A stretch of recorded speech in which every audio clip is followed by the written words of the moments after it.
दोस्तों, आज एक बहुत ही प्रेरक कहानी लेकर कंचन की कहानी में मैं तरुण कुमार कंचन उपस्थित हुआ हूँ। नारद और एक सेमल के पेड़ के बीच बातचीत होती है और उसमें दिखता है कि जो वैभव होता है, जो समृद्धि होती है, उससे लोगों को कभी भी अहंग नहीं होना चाहिए, अहंकार नहीं होनी चाहिए। तो जानते हैं, एक बार महर्षि नारद अपने ज्ञान के, अपनी शिक्षा को लेकर प्रचार करते हुए निकले थे। बढ़ रहे थे, रास्ते में उन्हें एक सघन, बहुत ही घना जंगल मिला। उसमें एक बहुत सुंदर फूलों से भरा हुआ हरा भरा सेमल का पेड़ दिखा। नारद जी को बड़ा अजीब लगा कि इतना बड़ा पेड़ कैसे हो सकता है, और इसे हवा ने कोई प्रभाव क्यों नहीं डाला? क्या हवा इसे गिरा नहीं सका? क्या ये हवा के प्रभाव से दूर है? नारद जी ने उस पेड़ का वैभव को देखकर पेड़ से पूछ लिया कि तुम्हारा राज क्या है? तुम इतना वैभवशाली हो और हवा तुम्हें गिरा भी नहीं पाती है। पवन देव आपसे इतना खुश क्यों हैं? वृक्ष ने हंसते हुए कहा, प्रभु, पवन का सामर्थ्य नहीं कि वो मुझे गिरा सके। नारद जी को लगा कि बड़ा घमंडी सेमल का पेड़ है, ये तो अच्छी बात नहीं है, इसको घमंड बहुत ज्यादा है अपने ताकत पर, अपने वैभव पर। वह, आप जानते हैं कि नारद जी हमेशा विश्व का कल्याण चाहते थे और वो इधर की बात उधर, उधर की बात उधर करते थे ताकि देश का, पृथ्वी का कल्याण हो, मानवता का कल्याण हो। वो पवन देव के पास गए और कहा कि जो जंगल में एक पेड़ है ना, वो बहुत ही घमंडी है। वो इतना घमंडी है कि आपकी भी निंदा करता है। उसका घमंड दूर करना चाहिए, घमंड ठीक नहीं होता है। पवन देव को भी गुस्सा आ गया कि वह कौन सा वृक्ष है जो हमारी ताकत को नहीं पहचान पाया और उसे घमंड हो गया है।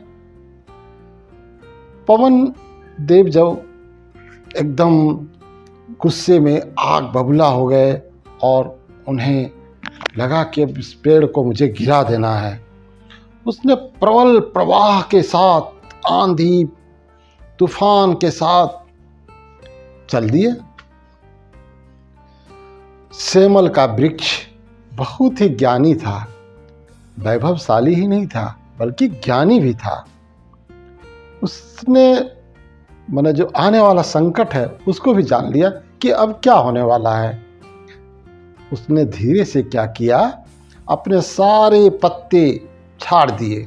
जितने पत्ते और पेड़ पे थे, जितने फूल थे, सबको झाड़ दिया और वो ठूंठ की तरह खड़ा हो गया। अब जब पत्ते झड़ गए, फूल उसमें नहीं रहा, हवा तेज आई। पवन देव का गुस्सा लगातार बढ़ता जा रहा था और पवन देव अपनी हवा को और तेज करते जा रहे थे। बहुत प्रयत्न किए, बहुत सारे प्रयत्न किए, लेकिन पेड़ का कुछ नहीं बिगड़ा, पेड़ नहीं उखड़ा। कुछ समय बाद नारद जी फिर उधर से गुजर रहे थे, देखा कि पेड़ तो वैसे ही खड़ा है। तो क्या हुआ, पवन देव आए और चले गए, कुछ नहीं हुआ इस पेड़ को, ज्यों क्या त्यों पेड़ आज भी हरा है। उन्होंने सेमल से पूछा कि पवन की शक्ति के बावजूद तुम टिके हो, इसका रहस्य क्या है, इसमें राज क्या है? वृक्ष, पेड़ जो सेमल का था, वो बहुत ही नम्र भाव से, नम्रतापूर्वक कहा मेरे पास इतना वैभव है, पर मैं इसके मोह में कभी नहीं रहा कि मैं बहुत समृद्धशाली हूँ, मेरे पत्ते हरे भरे हैं, मेरे फूल बहुत अच्छे हैं। मैं कभी भी इसके मोह में नहीं आया।